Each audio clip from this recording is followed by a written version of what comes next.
In this video, we'll go over all the WoW news from the last week and try to compress it into a bite-sized video.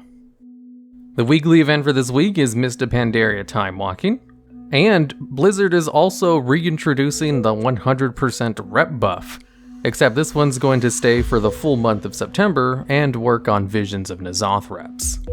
The Archaeology bi-weekly is for the toy item that lets you see demons. The Mythic plus affixes are Bolstering, Fortified, and Grievous.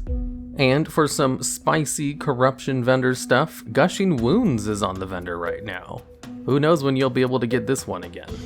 And into some other WoW-related news, Blizzard announced 2 new books, Falcon Fairy Tales of Azeroth and Grimoire of the Shadowlands and Beyond. Fairy Tales is a book about fairy tales from World of Warcraft, as well as mysterious magic and a whole bunch of monsters.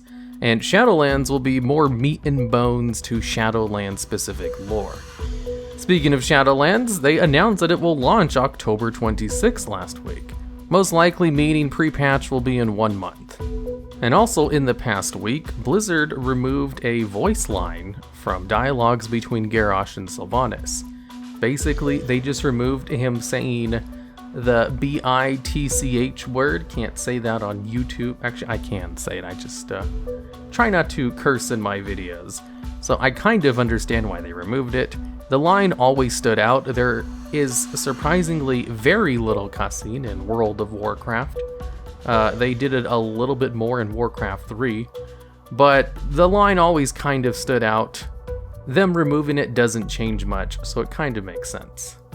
And into some Shadowlands stuff, the XP gems in Shadowlands will no longer give experience, and instead give a minor swim speed buff, which is kind of hilarious.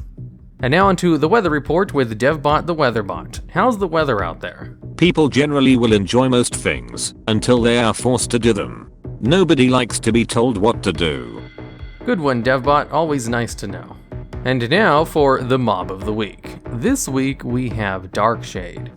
This is a rare elite NPC who's located in Val'sharah and is one of the few NPCs in the game which has a guaranteed chance to drop a pet every time you kill it. This one being the Risen Saber Kitten. And for something to do in WoW, off the coast of Vol'dun, near the northern coast, and a little bit into the Fatigue Zone, there's this little underwater spot called Heyman's Hideaway. This area provides underwater breathing and sea walking.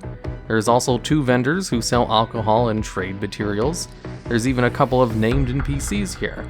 And there's a horn you can click on, fishes which provide light, and a gigantic sea monster located in the Fatigue Zone that you can see from the hideaway. There aren't really quests that send you over here, so it's squarely just a neat little hidden zone. Alright, and with that, I'll see you all next week.